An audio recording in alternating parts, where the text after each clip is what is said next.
और इस वक्त की सबसे बड़ी खबर रूस यूक्रेन युद्ध से जुड़ी हुई, जहां यूक्रेन के रक्षा मंत्रालय ने एक रिपोर्ट सामने रखते हुए रूस के मिसाइल भंडार को लेकर बड़ा दावा किया है, जिसमें बताया गया है कि रूस के पास हथियार खत्म हो रहे हैं और इस वजह से अगस्त में रूस ने बड़े पैमाने पर मिसाइल का उत्पादन किया था। तो वहीं ईरान समेत कई देशों से मिसाइल की डिमांड भी की जा रही है।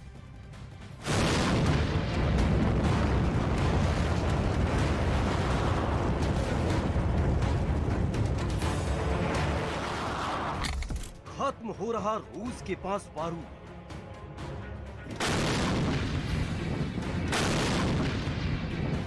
पुतिन पर भारी पड़ा यूक्रेन के खिलाफ युद्ध। लुट गया पुतिन का बारूदी तहखाना।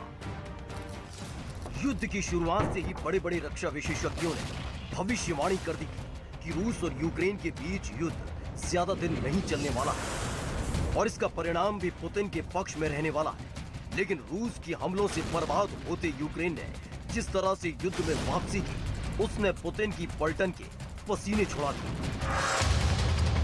युद्ध में यूक्रेन की बढ़त ने पुतिन का गुस्सा 7वें आसमान पर ला दिया था और पुतिन के बारूदी तहखाने में जितने घातक हथियार रखे थे वो अपनी सेना के हवाले कर दिए थे कि कैसे भी करके युद्ध के मैदान में रूस के नाम यूक्रेन हार न लिख पाए। अपनी मिसाइलों के साथ साथ रूस ने ईरान से मिले ड्रोन से भी कीव और यूक्रेन के कई शहरों में तबाही मचाई थी, लेकिन उसका माकूल जवाब यूक्रेन की तरफ से भी मिलता रहा।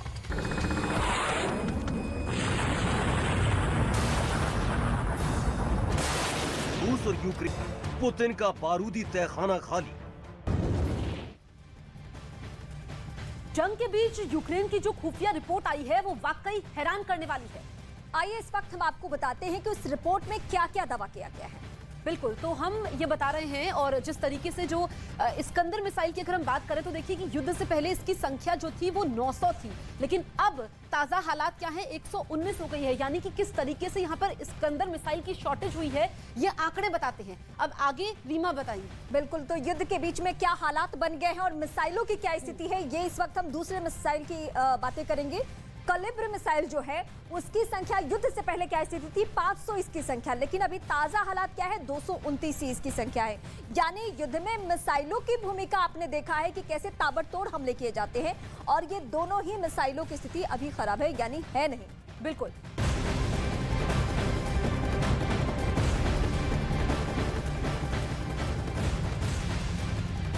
इस बीच रूस के रक्षा मंत्रालय ने एक वीडियो शेयर किया है जिसमें उसके सैनिक यूक्रेन के ठिकानों पर मिसाइल से हमला करते दिखाई दिए। रूस ने दावा यह किया है कि इस हमले में यूक्रेन की सेना को काफी नुकसान पहुंच चुका है और यह हमला खार्किव के एक इलाके में किया गया। रूस का दावा है कि इस हमले में 60 यूक्रेनी सैनिक मारे गए हैं। इसके साथ ही यूक्रेन के 8 MI हेलीकॉप्टर भी मार गिराने का दावा किया गया है।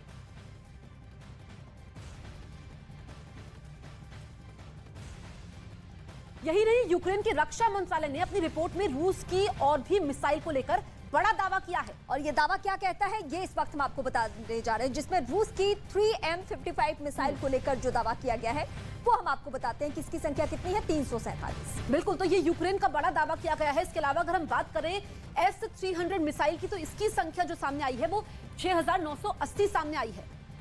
और इसके अलावा अन्य मिसाइलों की संख्या कितनी है, 801 मिसाइल बची है। यानी हम अभी मिसाइल पे फोकस करें क्योंकि युद्ध के 9 महीने से ज्यादा वक्त गुजर चुके हैं और उसमें मिसाइलों की संख्या बस यही है। बिल्कुल, तो इतनी मिसाइलें इनके पास बची हैं जो कि चिंता बढ़ाने वाली भी है।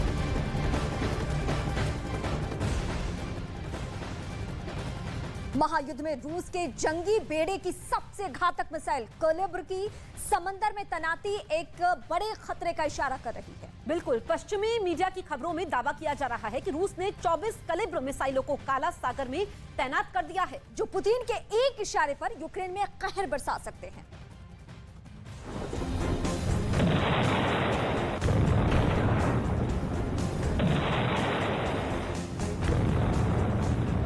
आज 9 महीने बाद यूक्रेन की जमीन रूस की बारूदी बारिश से बर्बाद हो चुकी है।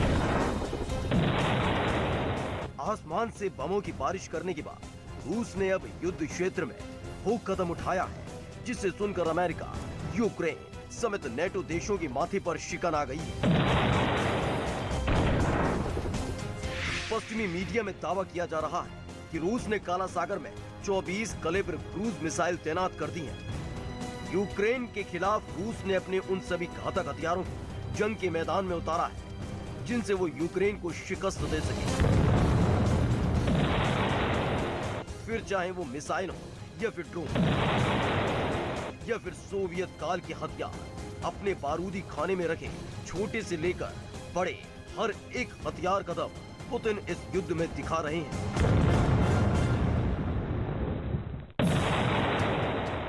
पश्चिमी मीडिया की खबरों की माने तो रूस के पास काला सागर में युद्ध के मोर्चे पर डटे 18 युद्धपोत हैं। रूस के पास समंदर में 4 मिसाइल लॉन्चर हैं। बड़े पैमाने पर काला सागर में मिसाइलों की तैनाती यूक्रेन के खिलाफ बड़े खतरे का संदेश दे रही है। कलेब्र क्रूज मिसाइल। यूक्रेन जंग में रूस ने अपनी खतरनाक कलेब्र क्रूज मिसाइल का जमकर इस्तेमाल किया है। इस मिसाइल ने यूक्रेनी शहरों में जबरदस्त तबाही मचाई है। रूस की ये मिसाइलें काफी शक्तिशाली हैं। इन्हें 3M54 कलेब्र के नाम से भी जाना जाता है। 1500 से 2000 किलोमीटर की दूरी तक मार कर सकती हैं। अपनी रेंज में आने वाले हर टारगेट को कलेब्र नेस्तनाबूद कर देती है। इसे आसमान से भी लॉन्च किया जा सकता है, जमीन से भी और समुंदर से भी इसे दागा जा सकता है। यूक्रेन में कलेब्र क्रूज मिसाइल विध्वंस मचा रही है। कलेब्र मिसाइलें रूस के सबसे खतरनाक हथियारों की कैटेगरी में बहुत ऊपर है। टारगेट से टकराते ही ये तबाही मचा देती है। कैलिबर क्रूज मिसाइल 1994 से रूसी सेना में अपनी सेवाएं दे रही है। इस मिसाइल ने सीरियाई क्रय युद्ध के दौरान भी अपनी ताकत का लोहा मनवाया था। 1500 से 2000 किलोमीटर की दूरी तक मार कर सकती है। ये वही कलेब्र मिसाइल है जिसको लेकर यूक्रेन ने दावा किया था कि रूसी सेना ने कलेब्र मिसाइल के जरिए पश्चिमी यूक्रेन स्थित अमेरिकी हथियारों के गोदाम को नष्ट कर दिया था। इस गोदाम में अमेरिका से मिले हुए M777 होवित्जर और उसके गोला बारूद रखे हुए थे।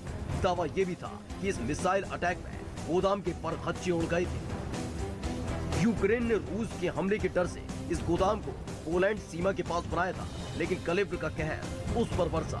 जाहिर है ज़ेलेंस्की ने अमेरिका और यूरोप से मिलने वाले हथियारों के दम पर पुतिन को बहुत घाव दिए हैं, जिसका बदला लेने के लिए पुतिन ने अपनी युद्ध नीति को बदल दिया है। आसमान से समंदर तक बारूद का दम दिखाने के लिए रूस की सेना मोर्चे पर डट कर खड़ी हो गई है और यूक्रेन में कहर ढा रही है।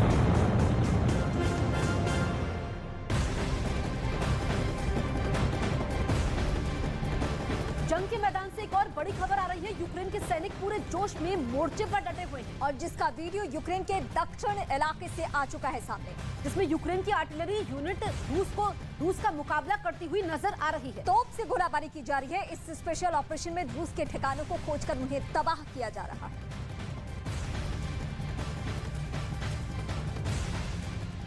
और अब आपको दिखाते हैं रूस और यूक्रेन युद्ध से जुड़ी हुई 10 बड़ी खबरें महायुद्ध टॉप 10। रूस के मिसाइल अटैक में यूक्रेन को बड़े नुकसान का दावा किया गया। खार्किव के एक इलाके में 60 सैनिकों को ढेर करने का दावा किया गया। इसके साथ ही यूक्रेन के 8 MI हेलीकॉप्टर भी मार गिराने का दावा किया गया। यूक्रेन के सैनिक पूरे जोश में मोर्चे पर डटे हैं, जिसका वीडियो यूक्रेन के दक्षिण इलाके से आया है, जिसमें यूक्रेन की आर्टिलरी यूनिट रूस से मुकाबला करते दिख रही है। इस बीच रूस ने अपने उन सैनिकों को सम्मानित किया है जो यूक्रेन के खिलाफ जंग लड़ रहे हैं। ये रूस के वेस्टर्न मिलिट्री डिस्ट्रिक्ट के सैनिक हैं जिन्हें रूस ने सम्मानित किया है। रूस के रक्षा मंत्रालय ने ये वीडियो जारी किया है। यूक्रेन के रक्षा मंत्रालय ने बड़ा दावा किया है, जिसमें बताया गया कि रूस के पास हथियार खत्म हो रहे हैं और इस वजह से अगस्त में रूस ने बड़े पैमाने पर मिसाइल का उत्पादन किया, तो वहीं ईरान समेत कई देशों से मिसाइल की डिमांड की जा रही है। यूक्रेन में भीषण ठंड में बिजली का संकट बरकरार है। खिरसोन में लोग बिना बिजली के संघर्ष करते दिखाई दिए। लोग जनरेटर के सहारे जिंदगी काटने को मजबूर दिखाई दिए। यूक्रेन की राजधानी कीव में और उसके आसपास के लाखों लोग अभी भी बिजली संकट से जूझ रहे हैं। पिछले हफ्ते रूसी मिसाइल हमलों की वजह से बिजली आपूर्ति अभी भी बहाल नहीं हो सकी। पश्चिमी मीडिया की खबरों में दावा किया गया है कि रूस ने 24 कलेब्र मिसाइलों को काला सागर में तैनात कर दिया है, जो पुतिन के एक इशारे पर यूक्रेन में कहर बरसा देंगी। रूस के तेल का दाम को $60 प्रति बैरल करने पर यूरोपीय यूनियन को रूस ने दी बड़ी चेतावनी। कहा कि इसका समर्थन करने वाले देशों को वो आपूर्ति बंद कर देगा। ज़ेलेंस्की ने तेल के दाम को $30 प्रति बैरल करने को कहा है। रूस बेलारूस के रक्षा मंत्रियों की बैठक में युद्ध में शांति पर बातचीत की गई। बेलारूस के राष्ट्रपति ने कहा कि रूस और बेलारूस शांति के लिए तैयार है, लेकिन यूक्रेन की बातचीत की इच्छा ही नहीं है। यूक्रेन जंग के चलते बाल्टिक देश तेजी से फौजी साजो सामान की खरीदारी में जुट चुके हैं। एस्टोनिया ने अमेरिका से $200 मिलियन कीमत के हाइमर्स मिसाइल खरीदने का ऐलान किया है। इससे पहले लातविया और लिथुआनिया भी हाइमर्स मिसाइल की इच्छा जाहिर कर चुके हैं।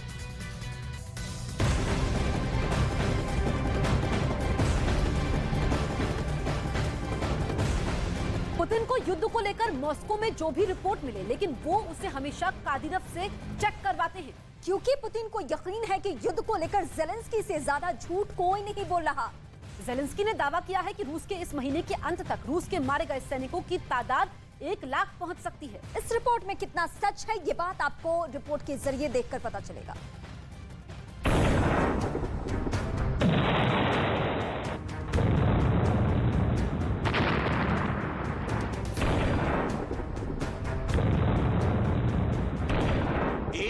लाख वाला डर, पुतिन को अब 1 लाख वाला डर सता रहा है। 1 लाख क्या है, ये पुतिन के लिए बड़ा सरप्राइज है। ये दावा यूक्रेन के राष्ट्रपति वोलोदिमीर ज़ेलेंस्की का है। ज़ेलेंस्की ने 1 लाख वाले डर पर बहुत बड़ी बात कह दी है। युद्ध की जो लेटेस्ट तस्वीरें आ रही हैं, उससे उनके दावे में बहुत दम नजर आने लगा है। ज़ेलेंस्की ने पुतिन को टैंक वाले कब्रिस्तान का वीडियो भी भेज दिया है। ये वीडियो देखकर मॉस्को परेशान है। इस कब्रिस्तान में कितने टैंक और कितनी बख्तरबंद गाड़ियां हैं, कहां कौन सा टैंक कैसे तबाह किया गया है, ये आपको बहुत तफसील से बताएंगे। लेकिन उससे पहले बात पुतिन के कैंप में फांसी वाली दहशत की, जो बहुत ज्यादा बढ़ गई है और इसकी चपेट में बहुत से लोग आ सकते हैं। आखिर पुतिन के कैंप में ऐसा क्या हुआ है कि सबको फांसी वाला डर सता रहा है? इसे समझाने के लिए आपको रूस के एक चैनल की क्लिप दिखाते हैं, जो इस वक्त पूरी दुनिया में वायरल हो चुकी है। Они готовятся взять наш Крым. Ну а мы делаем единственное, что можем делать в этой ситуации, мы бомбим. Мы бомбим каждый день. Бомбим инфраструктуру. Видит Бог, мы этого не хотели. Никто этого не хотел. Мы с тобой этого не хотели. Я прекрасно знаю, что во власти этого не хотели. Мы же вот опять. इस वीडियो क्लिप को लेकर दावा किया गया है कि पुतिन के लिए प्रोपेगेंडा करने वालों को डर है कि रूस यूक्रेन का युद्ध हार जाएगा और फिर वो लोग निशाने पर होंगे। आईसीजे में मुकदमे का खौफ। उनको डर है कि अंतर्राष्ट्रीय कोर्ट में उनके खिलाफ मुकदमा चलाया जाएगा। В очень высоких кругах, которые этого боятся и в каком-то смысле боятся называть вещи своими именами, потому что а как же, что подумают там? Так вот, для них из высоких кругов на пенсию? совершенно наплевать, что подумают там. И люди, которые боятся какой-то Гааги, послушайте, надо бояться проиграть, надо бояться опозориться, и надо бояться предать своих людей. Я хочу сказать, что если мы умудримся проиграть, Гаага, условная или конкретная, ждет даже дворника, который брусчатку в лес не ходить. Просто не будет никакой Гааги. Если так случится, то... Ничего не будет. क्या रूस वाकई यूक्रेन का युद्ध हार जाएगा? ये ऐसा सवाल है जिसका जवाब दुनिया जानना चाहती है। इसके लिए आपको यूक्रेन के युद्ध से आ रही रिपोर्ट को समझना होगा और उनका आकलन करके बहुत सी बातें पता चल सकती हैं, जो छुपी हुई हैं या छुपाने की कोशिश की जा रही है। यूक्रेन का युद्ध 9 महीने से चल रहा है। पुतिन इस वक्त हथियारों की सप्लाई को लेकर भी बहुत ज्यादा प्रेशर में है। यूक्रेन का दावा है कि रूस के 3000 टैंक तबाह कर दिए गए हैं। बख्तरबंद गाड़ियों की तादाद 6000 तक पहुंच चुकी है। पुतिन की करीब 2000 तोप और बाकी आर्टिलरी खत्म की जा चुकी है। ज़ेलेंस्की रूस की तरफ से दागी गई करीब 550 क्रूज मिसाइल भी गिरा चुके हैं। इसमें कोई शक नहीं कि रूस के सामने यूक्रेन की फौज ने बहुत दम दिखाया है। भले ही नाटो की मदद से सही, लेकिन पुतिन की बहुत बड़ी फौज से यूक्रेन की सेना लगातार लड़ रही है। पुतिन ने जरूर यूक्रेन के 4 टुकड़े कर दिए हैं, लेकिन ज़ेलेंस्की की फौज अब भी डटी हुई है। ऐसे में पुतिन के सामने संकट नई फौज तैयार करने की है। यानी नंबर्स किसी भी युद्ध में आंकड़े बहुत मायने रखते हैं। यूक्रेन के रक्षा मंत्रालय का दावा है कि उसने इस युद्ध में अब तक रूस के 90,000 सैनिक मार के रहे हैं। यह युद्ध का 9वां महीना है, यानी हर महीने पुतिन के 10,000 सैनिक मारे जा रहे हैं। ज़ेलेंस्की का दावा है कि बहुत जल्दी रूस के 1 लाख सैनिकों के मारे जाने की खबर दी जाएगी। Ви всі не вирішите проблему з тим одним, хто все це розпочав, хто почав цю безглузду для Росії війну проти України, вас будуть вибивати по одному, роблячи цапами відбувайлами, щоб не визнавати, що ця війна є історичною помилкою.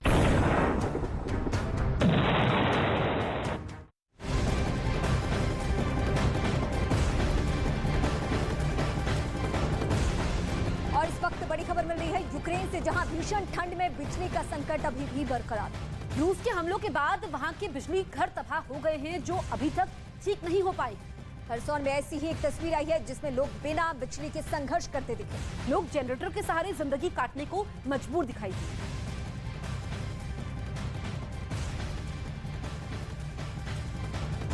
यूक्रेन ने सिर्फ सैनिकों के ही मारे जाने का दावा नहीं किया है, बल्कि रूस के मिसाइल सिस्टम और कई फाइटर प्लेन भी तबाह करने का दावा किया है।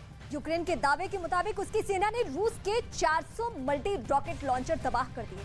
वहीं 200 से ज्यादा एयर डिफेंस सिस्टम भी खत्म करने का दावा किया है।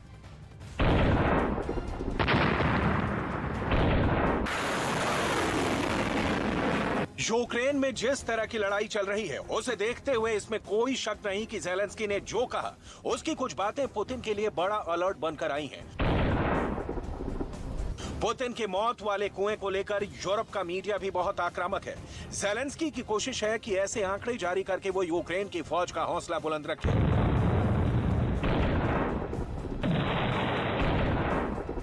इस बीच यूक्रेन के एक सैनिक ने अपना वीडियो बनाकर भेजा है, जिसे यूक्रेन के रक्षा मंत्रालय ने ट्वीट भी किया है।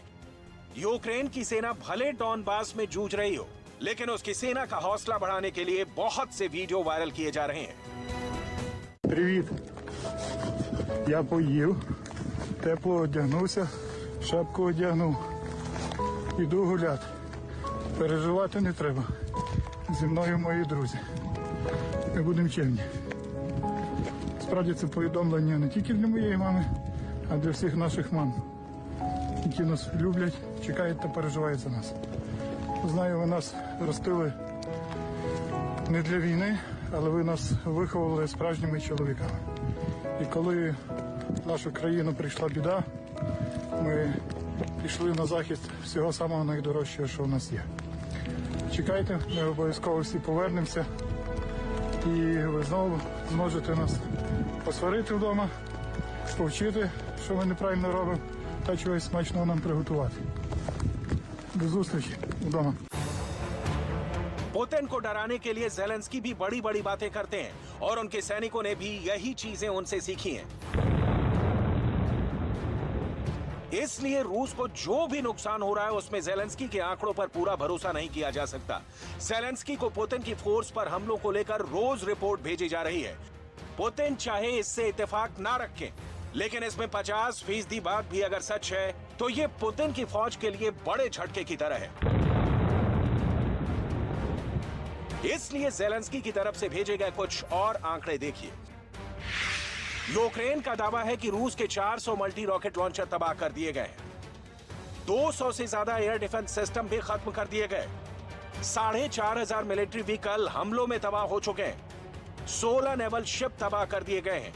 यूक्रेन रूस के 280 फाइटर जेट भी गिरा चुका है, और उसके 260 हेलीकॉप्टर भी तबाह हो चुके हैं। नुकसान सिर्फ रूस को नहीं, बल्कि ज़ेलेंस्की के शहरों को भी बहुत ज्यादा हुआ है। खार्किव के पास हुए युद्ध में तबाही देखिए।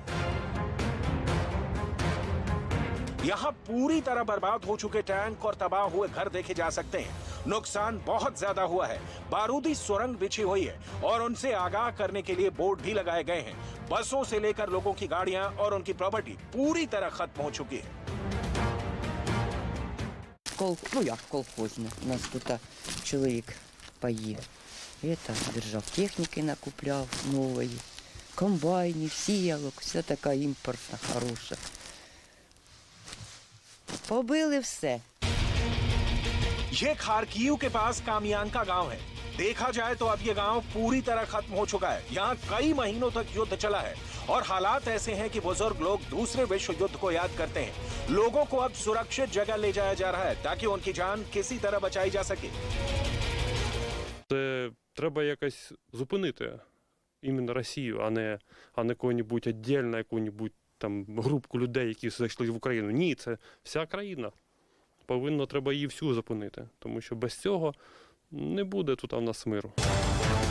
ऐसी तबाही के बीच यूक्रेन के रक्षा मंत्रालय ने एक वीडियो जारी किया है जिसमें पुतिन के टैंकों और उनकी बख्तरबंद गाड़ियां देखी जा सकती हैं। पूरी तरह जली हुई कबाड़ बन चुके ये हथियार अब टैंक वाला कब्रिस्तान कहा जा रहा है। देखिए, यहाँ पहली बख्तरबंद गाड़ी है और दाईं तरफ दूसरी बख्तरबंद गाड़ी देखी जा सकती है। उसके पीछे तीसरी बख्तरबंद गाड़ी देखिए, अब इसका निचला हिस्सा ही बाकी रह गया है। इस तरफ पूरे इलाके में रूस की बख्तरबंद गाड़ियों और टैंक अब कबाड़ की शक्ल में बचे हैं। इन सबको यूक्रेन की फौज ने घेर कर मारा है। Вони ні на що не здатні, окрім розрухи. Це все, що вони полишають по собі. І те, що вони роблять зараз проти України, це їхнє намагання помститись за те, що українці вже неодноразово захищали себе від них. Україна ніколи не буде місцем для розрухи. Україна ніколи не прийме порядків від цих товаришів з Москви. Зробимо все, щоб відновити кожен зруйнований окупантами об'єкт, кожен будинок, кожне підприємство. ज़ेलेंस्की के यही तेवर और अपने ऐसे नुकसान के वीडियो पुतिन से बर्दाश्त नहीं हो रहे।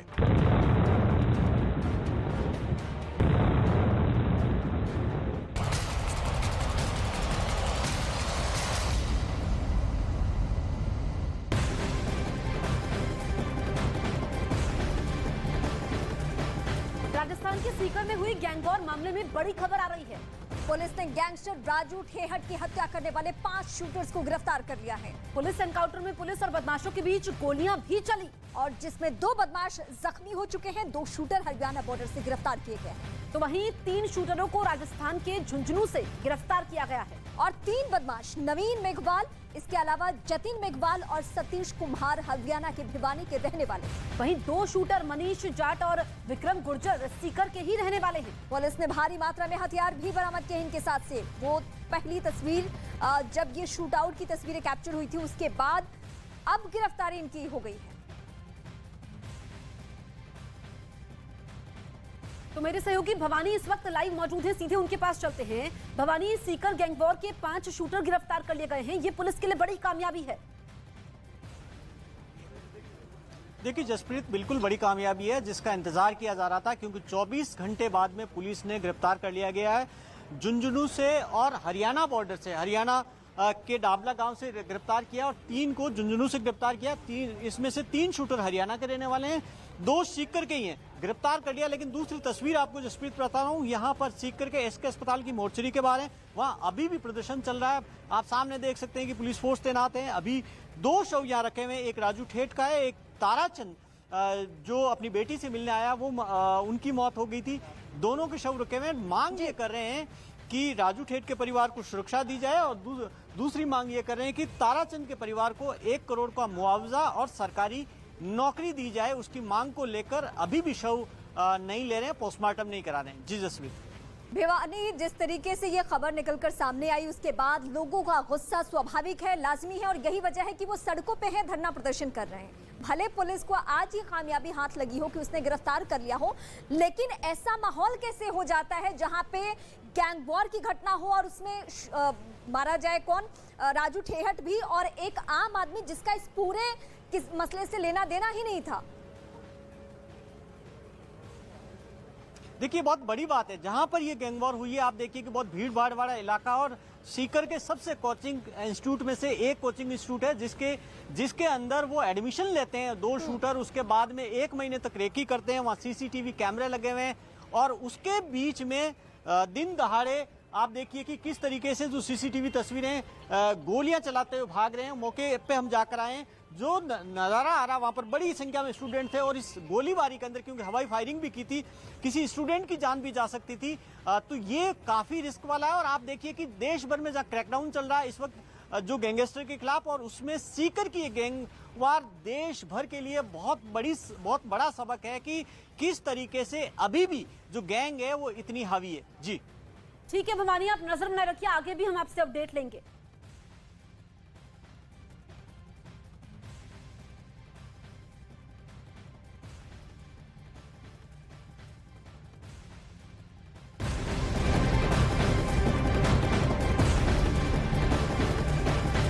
तो राजू, ठेहट के समर्थकों का प्रदर्शन आज भी जारी है। ठेहट के समर्थकों ने आज भी सीकर बंद करने का ऐलान कर दिया है। ऐसे में देखा गया कि कई इलाकों में सुबह से ही दुकानें बंद रही।